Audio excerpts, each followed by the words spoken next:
Oh, guys, what an absolute disaster. I got out for a meal in an hour and a half, and I thought I'd have a quick blast on the Tiger 1050 Sport. I took it out. As I got my gear on, I then warmed the bike up, and I noticed oil dripping pretty fast out of the oil cooler. I don't know how, but it split.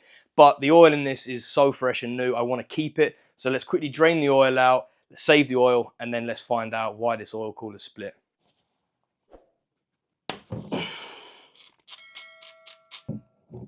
So I'm going to try to put it into here to minimize contaminations as much as I can. Now, this of course is going to be easier said than done because oil is about to go everywhere.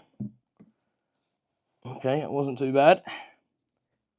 And there we go. The oil cooler currently isn't holding much oil as it did split underneath here where the damage was. Now that damage has been on the bike since we brought it. It must have happened in the accident, but you know, it was never leaking when we got the bike, and even when we did the first test ride, it wasn't leaking. But just as I fired the bike up then, and the engine obviously got up to oil pressure, it's then just split. And yeah, I mean, it was gushing out at quite a rate. So I'm actually quite lucky that it happened while it was sat on the driveway and not when I just got up the road, because of there was quite a lot of oil coming out, and that would have just gone all underneath the bike and to the rear tyre. So very lucky that it split on the driveway, but we need to now go and buy a second-hand oil cooler. So let me go over to eBay and buy one.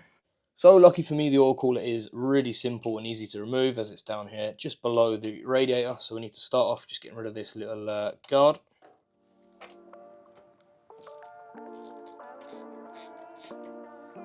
And then I'm just going to remove the two oil lines that do sit at the bottom of the oil cooler.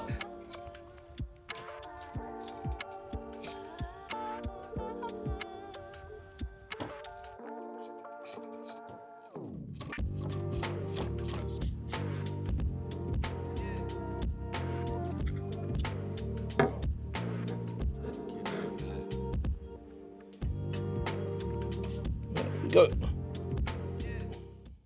So that's the small little oil cooler. Now, I don't think you're going to be able to see this on the GoPro, but right about here, there's a tiny little pinhole in the oil cooler. So that is what has caused the damage. Now, I'll be able to send this off to sort of any sort of local radiator specialist or even a welder, and they can just literally just put a tack over that, clean it up, and then just put a bit of black paint on there, and then that will be good to go. So yeah, let me get this sent off.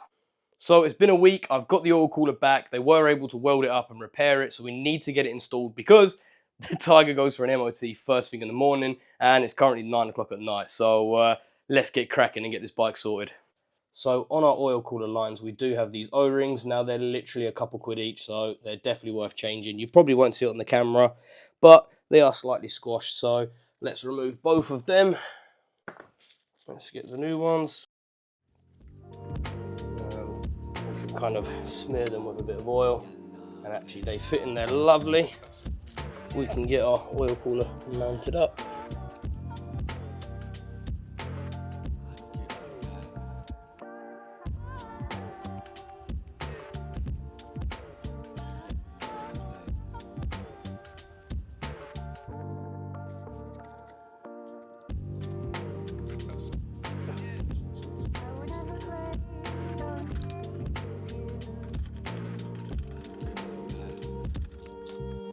And then we're going to go around, do the same for the other side.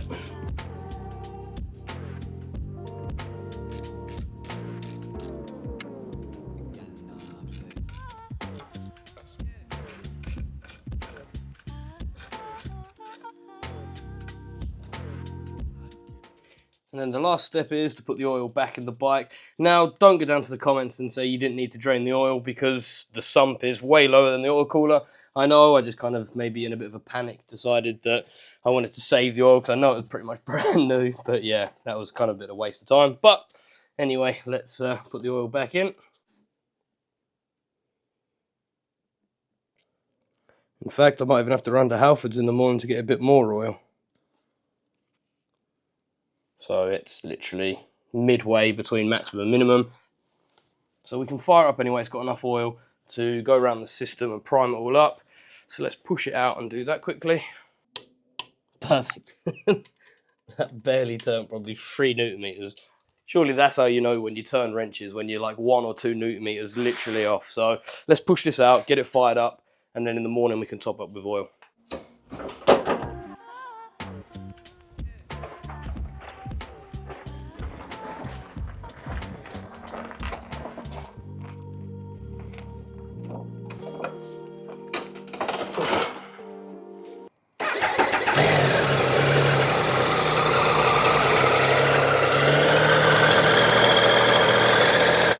So we just quickly fired the bike up, got the oil and the water moving. I do need to get some oil in the morning, so I'll do that. Just double check the lights, and I don't know if you're going to see this on the camera, but it's a little bit burnt. So the bulb was knackered, so we've changed that. So we've got full headlights now, all the indicators and everything work. So we can move over here to the new Project R6. And in this box down here, I have these Heed crash bars. I think that's what they're called, Heed. I believe this is a Polish company, and oh dear, hopefully that's not my instructions. Is this my instructions? Unscrew 3 engine bolts from the left side of the motorcycle, Fig 2, part 14, 15, 16. That's Fig 2, 14, 15, 16. And install left upper piping, Fig 4 and 5, part 1, instead of 2 engine bolts which are removed. Oh my god. It's going to be a long night. Let's get cracking. So the only thing I did understand from them instructions was to remove these 3 bolts here. So let's quickly crack them off. That one wasn't tight. That one wasn't that bad. Perfect. Let's now watch the engine fall out of the bike.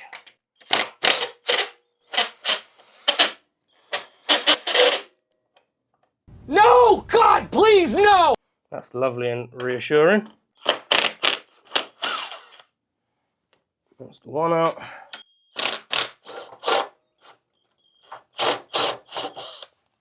Brilliant. How the f are they spinning in there? Aha, hang on a second. Have they nuts on the back? Yes, they have. Okay. Ah, oh, brilliant. This is now turned into a game of guess the spanner. And always my go-to would be a 17. Brilliant, can't get on that one. Love it. Turns out it was a 17.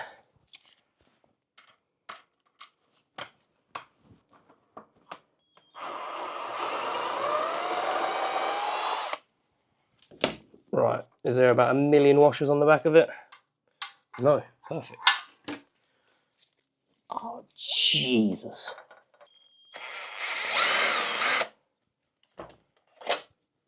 There's a big old long one. Now, can I get my hand in the back, save the nut? Look at that. That was probably the easiest part of all of this. The engine's not fell out, so that's a good start. So after a nice long and confusing 15 minutes, I did work out the instructions and what way it needs to go. Unfortunately, somebody has decided to put the sticker on upside down, so that kind of is a little bit annoying me. It's making my OCD kind of go through the roof. But for now, we're going to crack on. Now, you do actually get new nuts and bolts, but I'm going to actually use the original one, sorry. And that's because the nuts are flanged, and they've also kind of got that little locking grip thing inside. It's not nylock, but it's got them sort of little serrated teeth on the end. So I feel like the original ones are the better option. So let's put this section on anyway.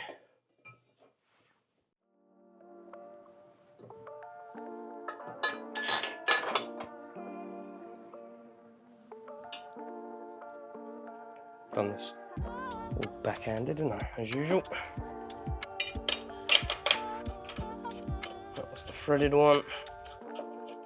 Long original bolt again.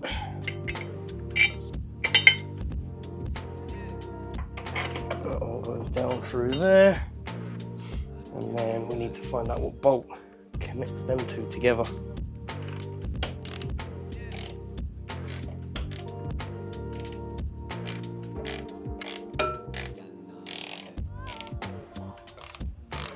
Oh, I've got it.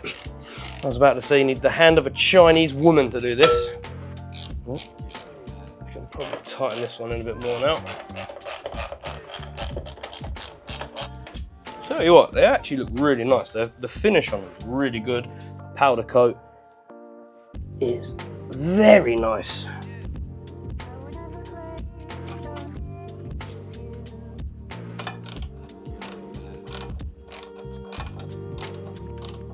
Okay, and I've found the last piece in the box that I need for this side anyway. So if we slide that bar in behind the exhaust, and hope it comes out the other side. Lovely. And then we've got a little M10 by 30. We can now line all up, push through, drop the bar of course. And there we go, we can tighten that one up in a little bit. So now we know that's where it's all set and we need it. Let's tighten these ones up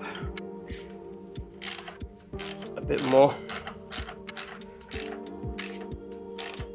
So I'm not going to tighten these up to torque spec yet, we will torque them up, but what I'm going to do for now is just tighten them up enough so that when we take the bolts out, the other side, the engine's not going to all just fall out and we're going to end up in big trouble. So if we nip them all up to roughly where we need them, we can put the other side on, make sure the bar that then runs through the middle of the engine, or the front I should say, just behind the headers, is all lined up and good. Then we can torque everything to the exact spec we need. And actually, to be fair, it was a lot easier enough than I originally thought.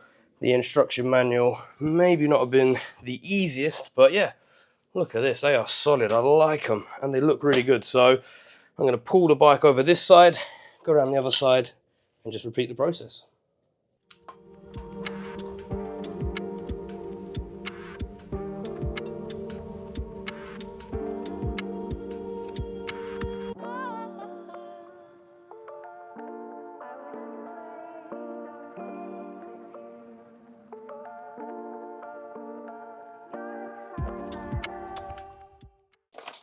Now, does it say any of our torque settings?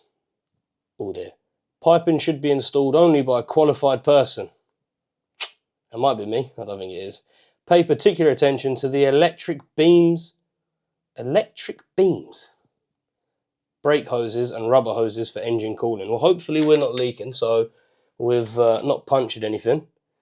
But we don't know. Oh, it says to use medium strength Loctite and thread lock. I should be used to screw them all in. Yeah, probably should have read that first, shouldn't I? Ah, well, we don't need Loctite. We're only going to the MOT station. Jesus. There we go. So there's 100 Newton meters, and that's probably the 17mm spanner just lost in there forever. Yep. There we go. Oh, lovely. So there's 85 Newton meters. Now, I'm just going to go over to the other side. I think I did actually miss a washer out, so if you spotted that, you ain't got to comment because I'll do that now. And then, yeah, that's pretty much done. So, see you in the morning on the way for an MOT. It's MOT day and the GoPro decided to completely shit its pants. Now, the footage of me going to and from the MOT test station is completely corrupt. I don't know whether that was just due to the bad weather because it was hammering it down. It's kind of a bit of a reoccurring thing. Anytime I go for an MOT, it is just pissing it down. But I have the results in my hand. I kind of feel like a bit of a knockoff Jeremy Kyle. The results are in and it passes MOT. So I'm really happy that the bike is roadworthy, but I do have a minor defect, so we need to get that repaired ASAP, and I have a advisory, so let me run you through them. So the minor defect is the brake fluid below the minimum mark. So when I took the bike out, I had it on the center stand, checked all the lights, checked all the fluids, and all the obvious sort of MOT pre-checks. I actually forgot to put the bike on its side stand and then check the front brake reservoir, so that is pretty much on minimum, so I need to get some .4 because I don't have any, top that up, and that's good to go. And then the advisory is brake indicates slight fluctuation on the front. So when you take your bike for an MOT, you'll see them put it on the sort of rollers. They turn them on and then they can test to make sure your brakes are working. And when you hold on the front brake, you can kind of see it on the dial just fluctuating a little bit. Now, apparently this is a bit of a common thing with Triumph discs, but it might be more of a case that we need to take our caliper off and clean it, maybe grease it up and double check it. Now, the disc doesn't look bent or anything like that because I definitely feel that under sort of heavy braking. But on a floating disc, you have these little spaces in there, so it might be a case of cleaning all them out and it might go away. But yeah, there's probably a bit more than a brake drag on the front, so we need to check that out. But other than that, the bike is completely roadworthy, so yeah, more than happy with that. But this Tiger is missing one thing that all sports tourers need, so don't forget to subscribe, hit the bell notification, and that will bring you back for that video to find out what it is. And yeah, if you've enjoyed this video, hit the like button, leave me a comment on what you think of my Triumph Tiger, and yeah, I'm going to catch you in the next one. Thanks for watching.